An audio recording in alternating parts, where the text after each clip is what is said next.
Hello everyone.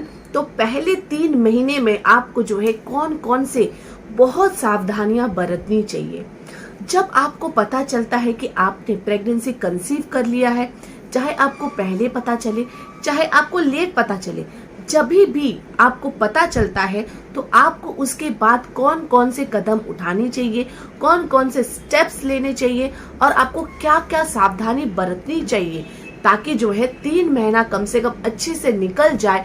और क्योंकि पहले जो 3 महीना होता है, फर्स्ट ट्राइमेस्टर होता है, वो सबसे ज्यादा जो है क्रिटिकल होता है। उस टाइम पे अगर आपने अपनी प्रेगनेंसी अच्छे से संभाल लिया, तो अगर आपकी प्रेगनेंसी अच्छे से हेल्दीली चल गई, तो उसके बाद जो है रिस्क थोड़ा कम हो जाता है। इसके लिए बड़े बुजुर्ग हो या फिर डॉक्टर हो, हमेशा यही कहते हैं कि पहले 3 महीने जो है आपको बहुत ज्यादा सावधान रहने की जरूरत है। तो आज के वीडियो में मैं आप सबसे शेयर करूंगी, खुद के कुछ एक्सपीरियंस भी शेयर करूंगी जो मैंने जो फेस किया है, ताकि जो है आपको अपने प्रेगनेंसी के अर्ली टाइम पे जो है कुछ कुछ बातें नोटिस करें और कुछ जो है आप बहुत ज्यादा सावधान रहे, ताकि जो कि अर्ली टाइम पे आपको किसी चीज की दिक्कत ना आए। तो जैसे कि मेरे चैनल में मुझे बहुत ज्यादा कमेंट्स भी आते हैं कि किसी के 6th वीक में, किसी के 8th वीक में कुछ ब्लीडिंग हो जाता है, कोई कॉम्प्लिकेशन हो जाता है, कभी मिसकैरेज हो जाता है या फिर कोई और तरीके का इशू उनको देखने को मिलता है, भले ही पहले महीने, दूसरे महीने, तीसरे महीने। तो मैं आपको बताऊंगी कि अगर आप अपने प्रेगनेंसी कंसीव करने का ट्राई करें, अगर कंसीव करना आपने प्लान कर लिया है कि मुझे जो है प्रेगनेंसी चाहिए, अगर वो भी कर रहे हैं या फिर अगर आपकी प्रेगनेंसी कंसीव हो गई है, तब से भी जो है आपको सावधानी बरतनी चालू करनी है। बहुत सारे लोग पहले ये सोचते हैं कि ये तो अर्ली टाइम पे है, इस टाइम पे तो ये सब नहीं करना है, जब प्रेगनेंसी आगे बढ़ेगी तब देखेंगे। नहीं, आज के डेट में सबसे ज्यादा जरूरी है कि आपको जैसे ही पता चले कि आपकी प्रेगनेंसी कंसीव हो गई है, आपकी जो है तैयारियां तब से स्टार्ट होनी चाहिए, आपकी सावधानियां जो है तभी से स्टार्ट हो जानी चाहिए। तो सबसे पहले बात करते हैं, मान लीजिए आपकी प्रेगनेंसी किट में पॉजिटिव आ गया, आपको ये पता चल गया कि आप जो है प्रेग्नेंट है, तो तब से आपको पहला स्टेप क्या लेना है, आपको सबसे पहले जो है डॉक्टर से कंसल्ट करना है। जी हाँ, जैसे कि बहुत सारे महिलाएं कहती हैं कि ये तो हमें पता चल गई है कि हम प्रेग्नेंट है, तो अभी डॉक्टर दिखाने की क्या जरूरत है, 1 महीने बाद, 2 महीने बाद या 3 महीने बाद जाएंगे। नहीं, ऐसा बिल्कुल भी नहीं करना है। अगर आपको बड़े बुजुर्ग वगैरह कहते हैं तो भी जो है आपको नहीं करना है, क्योंकि हाँ, बड़े बुजुर्ग की बात माननी है, लेकिन इस मैटर में क्या होता है कि पहले के जमाने में अलग होता था, लेकिन अभी के जमाने में क्या होता है, हमारी बॉडी भी बहुत कुछ बदल चुका है, हमारे खान पान बहुत कुछ बदल चुका है। इस वजह से जो है पहले जितना इतना ज्यादा स्ट्रेंथ जो है हम महिलाओं में अभी नहीं है, बहुत ज्यादा कॉम्प्लिकेशन आते हैं आपकी प्रेगनेंसी में। तो आपको क्या, भले ही आपका पहला बच्चा हो, दूसरा बच्चा हो, कोई भी तीसरा बच्चा हो, अगर आपको कॉम्प्लिकेशन था या फिर आपको कॉम्प्लिकेशन नहीं है, लेकिन जो है आपको सबसे पहले डॉक्टर से कंसल्ट करना है। आपको जैसे ही पता चले कि आप प्रेग्नेंट है, सबसे पहले आपको डॉक्टर का अपॉइंटमेंट लेना है, फिर डॉक्टर से कंसल्ट करना है।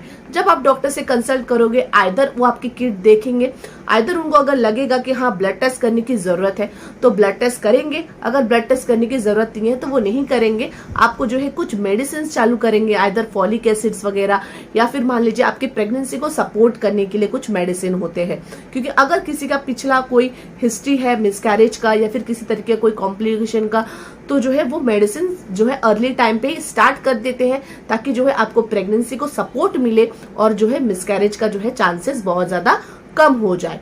तो आपको सबसे पहले डॉक्टर से मिलना है, वो आपको कुछ मेडिसिन देंगे और आपको जो है एक डेट देंगे। किस चीज का डेट? फर्स्ट स्कैन का डेट, जो फर्स्ट अल्ट्रासाउंड होता है, जो फर्स्ट सोनोग्राफी होता है, जिससे पता चलता है बच्चे से रिलेटेड आपको कुछ बातें पता चल जाती है।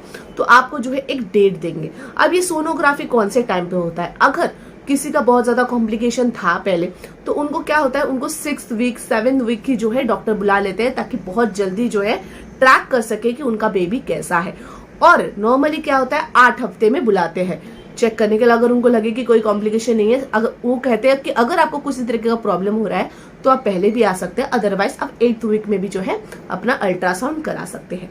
अब जब फर्स्ट सोनोग्राफी आप कराने जाओगे तो उसमें डॉक्टर को क्या पता चलेगा? सबसे पहले ये पता चलता है कि आपका बेबी कैसा है, बेबी का ग्रोथ हुआ है, बेबी की हार्ट बीट आई है, आप कितने बच्चे कैरी कर रहे हैं, आप सिंगल कैरी कर रहे हैं या फिर आप जो है आपको ट्विंस होने वाला है या ट्रिपलेट होने वाला है, उसकी जो है पुष्टि उसमें हो जाती है, पता चल जाता है आपके फर्स्ट अल्ट्रासाउंड में।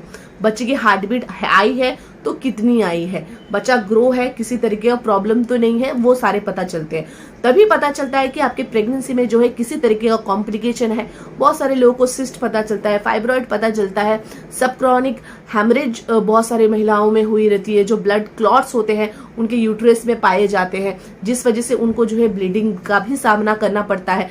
तो वो जो पहला स्कैन है उसको आप बराबर टाइम पे करवा ले, 8th वीक में करवा ले। अगर आप बहुत ज्यादा डिले करेंगे तो है हो सकता है कि कोई कॉम्प्लिकेशन हो और उसका प्रॉपर जो है मतलब सॉल्यूशन ना निकल, कुछ मेडिसिन ना स्टार्ट हुआ आपको, जिसके वजह से जो है आपको आगे जाके प्रॉब्लम का बहुत ज्यादा सामना करना पड़ सकता है। तो आप जब फर्स्ट स्कैन कर लेंगे तो पता चलेगा। अगर आपकी सब कुछ नॉर्मल है तो ठीक है, फिर वो जो है नेक्स्ट आपको 11 से 13 वीक के टाइम पे बुलाएंगे एंटी स्कैन के लिए।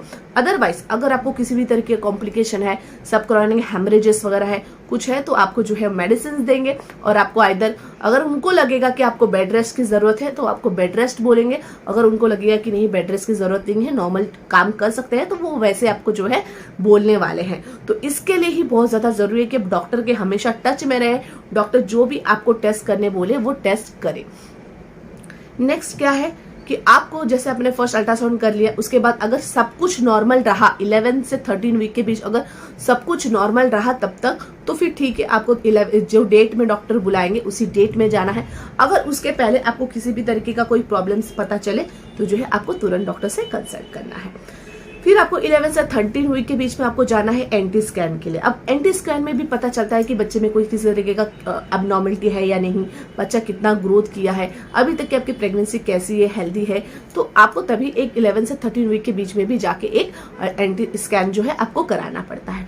तो ये जो स्कैन है, ये जो उस टाइम पे जब स्कैन करोगे उस टाइम पे डॉक्टर कुछ ब्लड टेस्ट भी बोलते हैं आपको। मान लीजिए आपको डायबिटीज के टेस्ट कराने हैं, थायराइड के टेस्ट कराने हैं, कुछ सीबीसी के ब्लड टेस्ट कराने हैं, ताकि जो है उनको पता चले कि आप हेल्दी है या नहीं है, क्या आपको किसी भी तरह का प्रॉब्लम है, हेल्थ इशू है, तो उससे वो भी पता चलता है। अगर उस टाइम पे वो पता चलेगा तो उसकी भी मेडिसिन स्टार्ट होने वाली होगी। तो ये तो हो गई कि 3 महीने में आपको डॉक्टर कब दिखाने हैं, स्कैन कब कब होता है।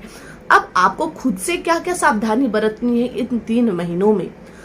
अगर आपको किसी भी तरीके का कोई कॉम्प्लिकेशन है, कोई आपके स्कैन में कुछ पता चलता है या फिर नहीं भी पता चलता है, तो आपको 3 महीने के दौरान जब से आपको पता चले कि आप प्रेग्नेंट है तब से जो है आपको खुद का बहुत ज्यादा ध्यान रखना है। खाने वगैरह में बहुत ज्यादा ध्यान रखना है। आपको गर्म चीजों का सेवन बिल्कुल भी नहीं करना है।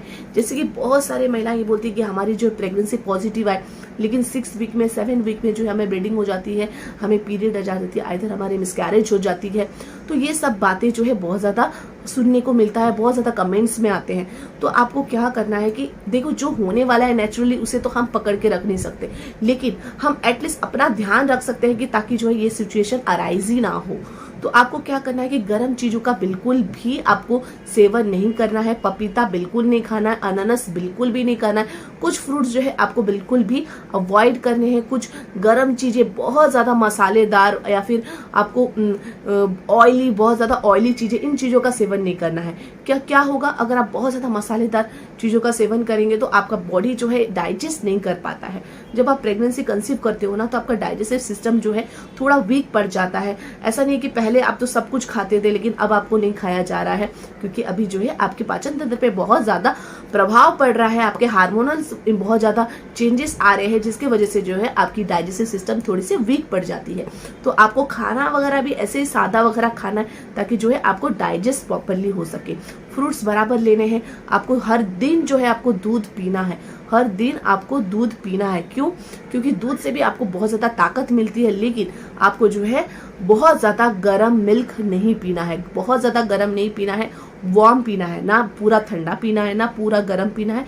जब हल्की सी एकदम ठंडी हो जाए, हल्का हल्का गर्म रहेगा, वार्म रहेगा, तभी जो है गुनगुना रहेगा, तभी आपको जो है दूध पीना है। अगर आपसे नॉर्मल पिया जाता है पीजिए, अगर हॉर्लिक्स वगैरह के साथ पीना है तो डॉक्टर से पूछ के आप जो है हॉर्लिक्स के साथ भी ले सकते हैं। दाल चावल, हरी भाजी और फ्रूट्स, ये सब का जो है ज्यादा आपको खान पान करना है।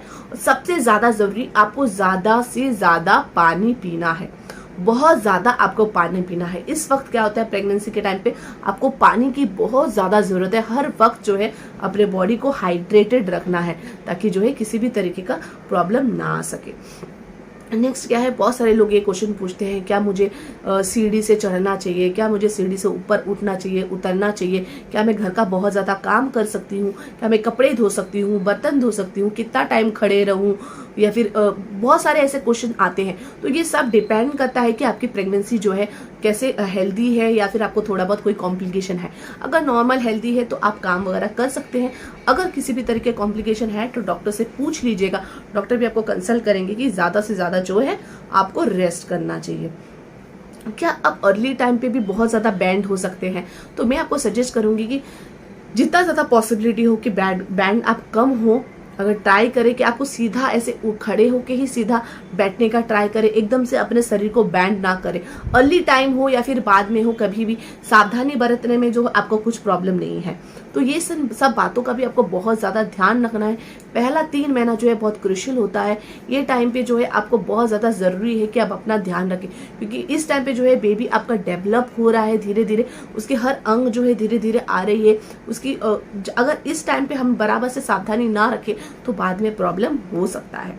अगर 3 महीना आप अच्छे से संभाल ले तो उसके बाद जो है रिस्क थोड़ा थोड़ा कम होने लग जाता है। ऐसा नहीं है कि रिस्क नहीं रहता है, कम होने लग जाता है। तो उस टाइम पे जो है आप बराबर से, क्या अभी जो सावधानी बरतती है वो तो बरतोगे ही, बट तभी आपको स्ट्रेस थोड़ा कम रहेगा कि आपको बच्चा कैसा है, क्योंकि 3 महीने में जो है वो थोड़ा सा डेवलप हो जाता है, जिस वजह से थोड़ी आपकी प्रेगनेंसी आगे चलने में आपको प्रॉब्लम थोड़ा कम होता है।